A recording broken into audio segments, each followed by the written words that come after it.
Hey everyone. I am so excited because I am about to go live with Rebekah, and she is one of the past Visionary Methods students. So it's going to be so cool to talk with her. I'm just going to give her some time to jump on. You may have seen that this morning I did a live with past student Erin, and we did that over on Instagram. But today we're taking it onto Facebook, or this afternoon we're taking it onto Facebook. And hopefully we can figure out how to pull Rebekah in. Rebekah's here. All right. Hi, Priscilla. Hi, Cheyenne. So let's see. How do I pull someone into this video? Allow your guests to request to join you. All right. Now, looks like Rebekah, on your end, can you request to join this live video? I don't exactly know which button it is. I think it's the one with a person and then a little square inside of it. So we'll see if that works. Rebekah wants to be in your video. Oh, this is so fun. Add. Okay. Live or on replay. Give us some grace here while we figure this out. Hi. Hello. Hello. Is there an echo? Uh-oh. Yes, there's a bit of an echo. There's a bit of an echo. That will go away. Oh, I think it's gone.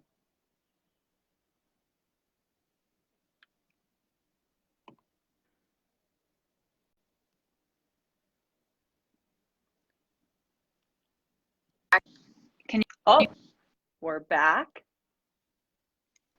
Yes. Oh, we got each other. Did it work? Okay, cool. Yeah. I just forgot that you can't do the live video ×2 on your desktop. You can only be on your phone. And if you don't wear headphones, you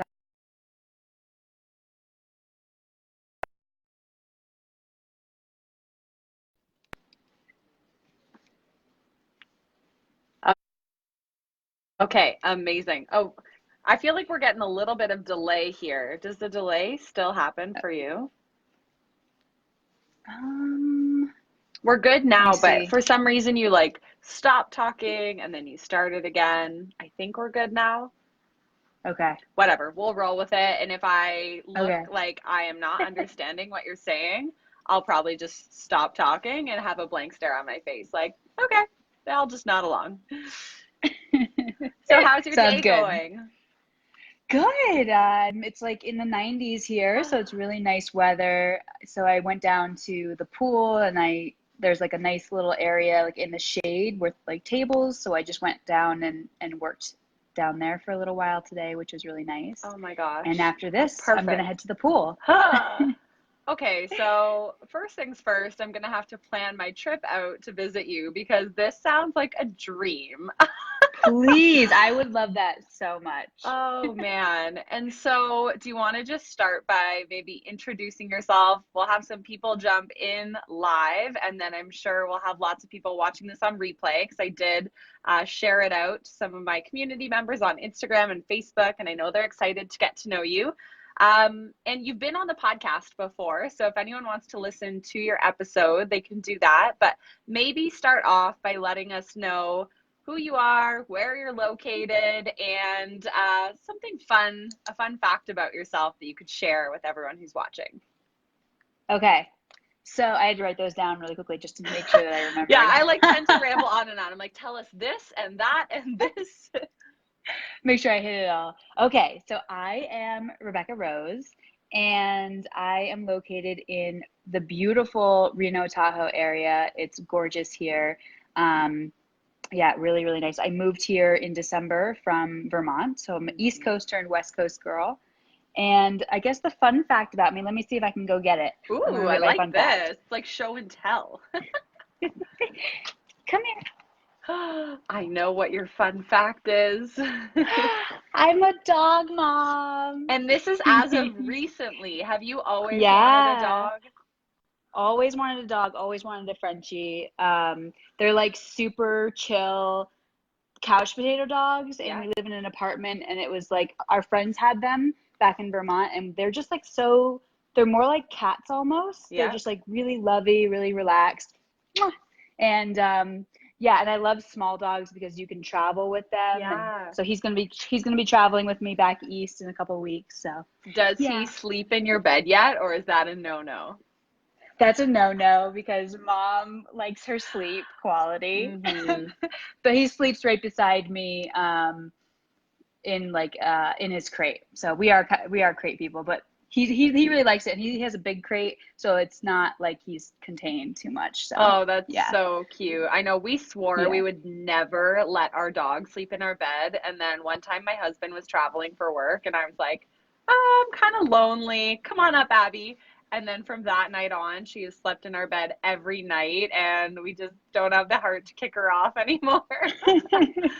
Oh, That's sweet. all That's right. We got a sweet. comment Yeah, saying, oh my gosh, that pupper, heart eyes. So I know. cute. He's the cutest. Oh, too adorable. All right. So first of all, thank you for chatting tonight.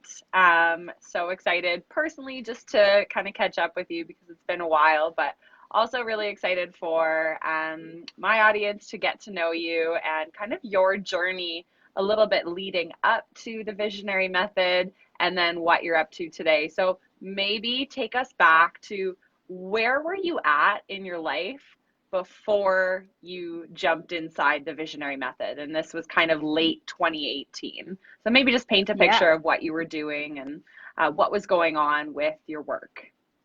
sure. So yes, I joined the Visionary Method in November. Hmm. I had just sold my brick and mortar yoga studio in at the end of September. So I had finished that at the end of September, and I was really at a place where I realized I didn't want to have a brick and mortar business. I really wanted to transition into something where I could work from home, I could travel. I just really was craving more freedom. Hmm. And so, but I did not have, I've always worked brick and mortar jobs. And so I had no idea how to make that transition. And I really needed that help to just create this new like it was really a time of not only transitioning like from a brick and mortar to a remote job, but Hmm. also a really big career shift too, because I made the shift from teaching yoga, although I still teach yoga, but I wanted to teach less yoga Hmm. and do more coaching. So that's kind of what I transitioned into. Hmm. Why Yeah. did you want to teach less yoga? Was it just the demands of that type of work, or were you just looking for a change of industry? What was it that made you want to shift out of that full time? Well, yeah, no, great question. So, yoga, yes, it takes a lot of energy, even to teach one class, because I'm also an empath, and so and I do energy healing, and so I really create like a bubble when you come into my classes, and Hmm. you really create like an energetic shift, and like it's very cleansing, and that really takes a lot of energy on my part, and I put a lot of intention into my classes. So even teaching just one or two is very energetically, it's a lot. But then also it still ties you down, right? It still Hmm. ties you down to having to check in somewhere or having to go somewhere and do something. And um, I really just wanted to work remotely. So that's really why I Hmm. transitioned out of that. And I still teach a weekly class here Yeah. because I'm not traveling or anything right now, Hmm. but someday maybe. I don't know. I still like teaching, so Yeah. we'll Oh, see. I'm the same way. Like I used to teach part-time fitness, so I was teaching upwards of 10 classes per week while I got my consulting business off the ground, and even before that when I was working full time. But I felt very drained at the end of the weeks and just realized Hmm. like it's extremely taxing to be giving that much. And kudos to all the people who do teach 10 or more classes per week, but it can be very, it can hold you down a little bit, not even in the sense of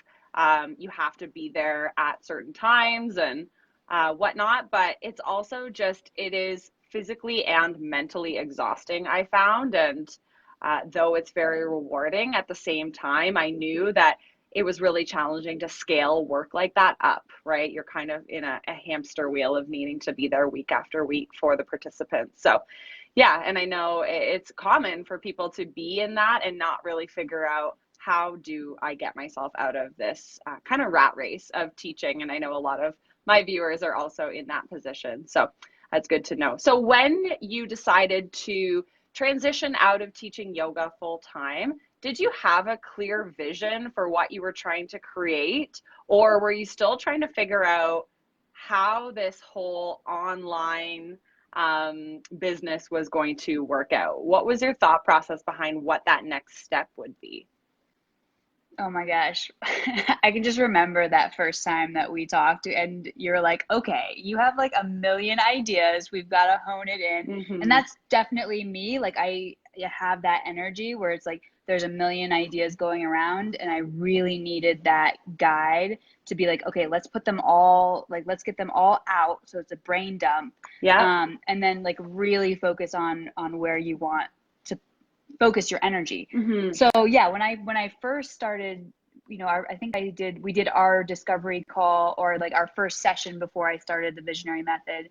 And I had really no idea. I mean, I had a lot of ideas, but no idea at the same time. So Yeah. I really, it was very abstract at that point. Mm-hmm. Did you know which skills of yours you might want to package up? Like, did you know that coaching was kind of in your future? Did you know you wanted to stay in kind of like the holistic wellness realm? Did you have these kind of gut hits of what you were good at? Definitely. So I knew that I wanted to combine something within wellness, something within, my skills with, mindfulness, with yoga, with Mm-hmm. meditation, all the things that I'm really, good at. And I needed the help to package that up into something Mm-hmm. that I could sell, I guess. Mm-hmm. Yeah. Yep. Isn't it so crazy though that like we live in a time where you can actually figure out what you're passionate about, and there's people out there who want to learn that from you because they don't have those exact skills yet. I just think it's so cool to hear you talk about that like we have the opportunity to think, hey, what can I teach to others? And how can I package that all up nicely and deliver it to them in a way that they want to actually absorb all of it? It's just, it kind of blows my mind. But No, absolutely. I was on a walk the other night with a friend that I just met here, and we were talking about, what we do and, so on and so forth. And sometimes I think we forget that the thing that we know, not everybody knows. And it was right. so interesting how she was just like totally, it was my brain on tap. She wanted to know all these different things, and she had just started her wellness journey and her Yeah. spirituality journey. Love it. So, it was just a nice affirmation for me to be like, wow, like I forget, because I'm in this world. And so I Mm-hmm. forget that like there are so many people out there who really want what I offer. And I think that goes for a lot of people too. Mm-hmm. And I Yeah. think, one of the biggest challenges in this is figuring out not only how to package up what we're good at and sell it, but then there's all these added challenges of, how do I market myself? What do I need to post on social media? What do I charge? So walk us through that process of figuring out that you wanted to kind of launch this program, all the way through to joining the Visionary Method, and just what was the process like in getting this up and running so that it was available to your community for purchase? Okay. Um, so like from zero to launch, kind of that process, Yeah, or maybe just take us through kind of the months of like December, January, when you were really pulling it all together. Like, does anything stick out with you? Was it challenging? Did you feel like it was easy? How did that whole journey unfold? what was really fun. That was probably Good. it was really, yeah, it was really fun. I mean, it's a really exciting time. It's Yeah. like pregnancy, you're really going through the birthing, you're preparing, you're creating this pathway for your clients. And it's a Mm, really exciting time. So I think, yeah, I mean, there were definitely times where, it's like a roller coaster, like anything. It's, Yeah. sometimes you feel like it's amazing and this is it. And, and then the next day you're like, oh my gosh, nobody wants this. And then you're back up the next day. It's just, but I think I was listening to one of your videos, I think just before this, and you're talking about the vision statement or what, something about that. And that was really what helped me, was keep coming back to, why am I doing this? Mm-hmm. And what is it that I want, my clients, my future clients to receive? And really being able to hold on to that really kept me grounded throughout the entire process. And it also helped me while I was creating my website, while I was creating my marketing strategy, like coming back to, why am I doing this, and what is it that I want people to receive from this? Mm-hmm. And so having that to kind of keep going back to keep me grounded and keep my business grounded was really helpful. So I think that was definitely like the first thing that I really honed in on. Mm-hmm. And then, yeah, I mean, I think just creating the foundation, and then it was like the very first month was really just creating the foundation, gathering Mm-hmm. the information, really getting specific on what it was, down to like, yeah, just getting really, really specific. Mm-hmm. And then we started to move into, okay, now that we have all of this information about what it is you're going to offer, now let's move into like, how do we let people know about it? So making sure everything was in the right places on my website, making Mm-hmm. sure, my marketing strategy was in place. So, and it's always evolving. I Yes. mean, just now, like, and that's the thing, is it's a live organism. It really is like a child. I mean, it is. I say that because I don't have children. My businesses are my children, so I hope I Same. don't offend anybody. Yeah, I hope I don't offend anybody by saying that. But it's constantly evolving. It's constantly changing. Mm-hmm. And just now, I like the next 3 months, I'm going through a whole brand facelift, and I'm totally. Yeah, I just I went back to my visionary method workbooks. Yep. And I started to like get even more specific on what I want, because I think and that's what the nice thing about the visionary method is, that you have it to keep coming back to. Mm-hmm. And so I can go back to where I was, and get a lot of information for my strategy, but then I can tweak it, and then I can refresh it. Are you able to see me? Yeah, I am. I'm writing notes Okay. on you right now. Oh, okay. Okay, I just wanted to make sure. Yeah, no, that's what I love. So it's like, even though, so what I was thinking about this as I was kind of preparing for this talk, and the visionary method really creates this framework that you can apply to your business as it grows. Mm-hmm. And it can also creates the framework for whatever business you want to launch down the road, or if it's little businesses or little workshops, or it can just really be applied to anything. And also, like, I'll go through there, like my I believe statements that we did, like those will become Instagram posts that become podcasts. Yeah. Like, if nothing else, the program gives you a lot of content to post on social media. A lot of content. It's like a self-discovery journey of like, what are my beliefs and my values? Totally. But, yeah. So I don't know. Does that cover everything? Yeah. Sorry. Go ahead. Yeah, I was going to say, I love to hear that, because I think sometimes people approach me and they're like, I don't have this grand old business idea. But the truth is, most of us start in the visionary method with a small idea. It's like, well, maybe I'll launch either a little coaching program, or perhaps I'll start teaching a workshop in my community. But that's where businesses begin, right? Most of us do not launch these $1 million empires right away. We actually test the concept by starting a micro business, a side hustle, a passion project that maybe you monetize, maybe you don't. And that is the safest and lowest risk way to just see, do people latch on to what I'm selling? Are they clicking with my message? Okay, maybe I'll charge more next time. Maybe I'll launch a website and start selling products. Maybe I'll do a group coaching program instead of private. Like, it's always about that small idea that once you have that little bit of proof of concept, then you just make it bigger. And I love that you say you can go back to the workbooks, because And I'm glad you do, because I even go back to my own workbooks and I redo my target market exercise all the time, because I'm always learning so much based on who's buying my program, or, you know, who is asking me questions. I'm like, hey, maybe I need to review this so that I can speak better to these people and actually really meet them where they're at. So yeah, I think it's kind of timeless content, and it's important that we're always putting a fresh set of eyes on our business. Like, your website's never done. It's always evolving. So just launch something, and then, like you said, you can go through a little rebrand at any point when you feel like you have the time. So yeah, it's very cool to hear. In terms of what your thoughts are on small group coaching. So did you enjoy having other students around to bounce ideas off of? Do you feel like you are better in a private situation? And this is like, you can definitely say your honest opinion either way. Okay, so this is twofold.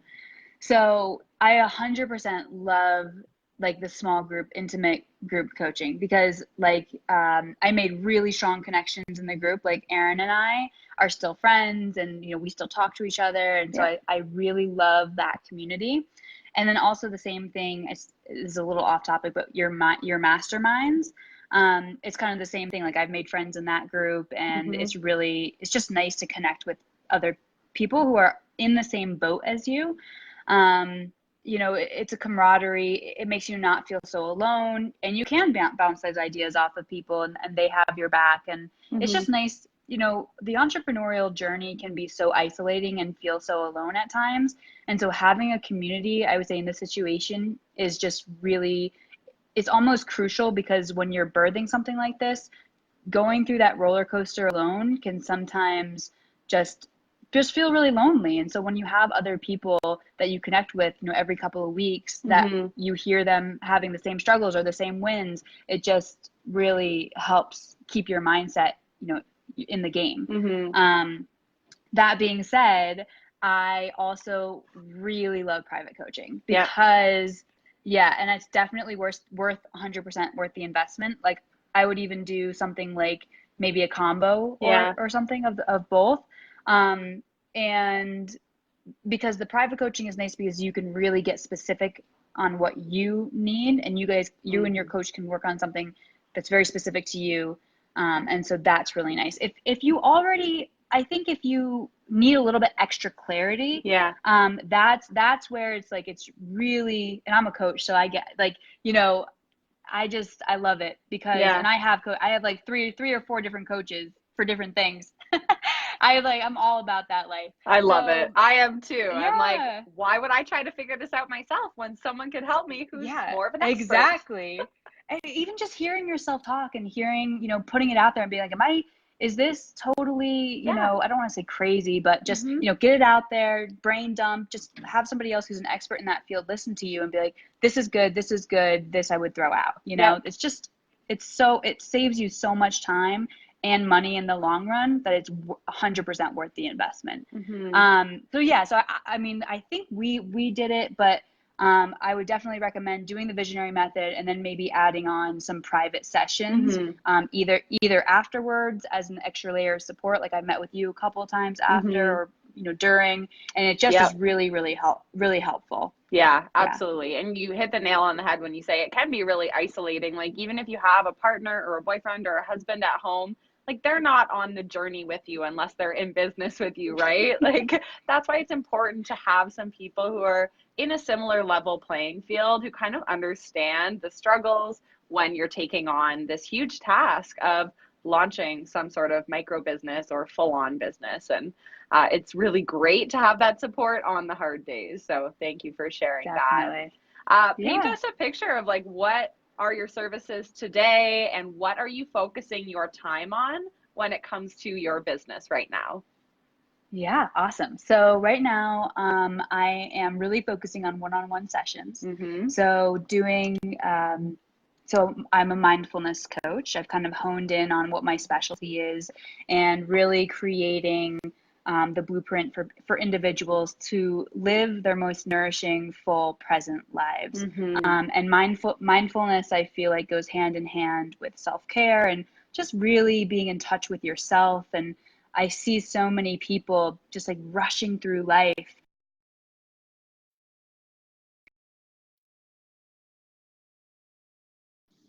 And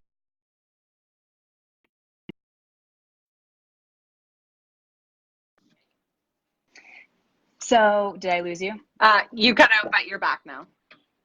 Okay, cool. So yeah, so I'm offering one-on-one sessions for mindfulness, packages, customized, etc. And then I did create in the Visionary Method, I did create a program that's Yeah. a eight workshop program, and that's really at this point it's what I'm offering as an extra layer of support to my existing clients.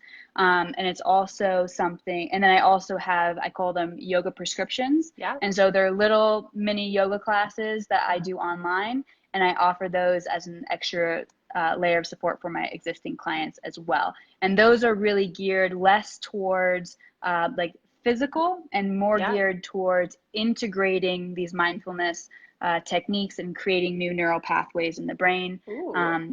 Yeah, for individuals. So I love that. That's what it looks like. So cool that you can infuse kind of your past life of being a yoga teacher as kind of bonuses with your clients and as these little classes that you can give. So very, very cool and so inspiring to see all that you've created. And I have been following the podcast that you launched, which is incredible as well. And I just want to give you a huge shout out for that, because I know it's not an easy undertaking to start a podcast, but it's so worth it. And it's so great to just practice talking and to get to interview people and for others to get to know you. So where can people find you if they want to learn more about you and connect with Rebekah? Perfect. So I would say the two best places are my Instagram. That's really where I'm focusing all of my energy on, which is just my name, Rebekah Rose Wall, with a K. And then the same thing is my website, www.RebekahRoseWall.com. And that's where you can find me. And you can always email me too if you want to talk a little bit further or something like that. But Instagram's a great spot. Amazing. I don't know if you can see the comments. Can you see comments on your end? No, it actually, like, everything kind of froze on my end, so I don't have any access to anything, but yeah. Jenna Chapman said, thank you for being so candid about those feelings. So. Oh, that's so sweet. Yeah. Yeah, I'm an open book, and I'm definitely what you see is what you get kind of girl, so. I love that you said that too, like I'm an open book, because I feel like lately that's kind of become my mindset too. Like, I just want to tell it like it is and be honest, and you can't be anyone but yourself. So why not just show up as is? So good reminder to everyone to leave them on. Amazing. Well, thank you for taking the time, and it was so nice to catch up with you, and I'm sure we will chat again very soon. But yeah, thanks for sharing your story in this Facebook group. And yeah, I just appreciate you sharing. So thanks, Rebekah. Definitely. Okay. Thanks, Kelsey. All right. Bye.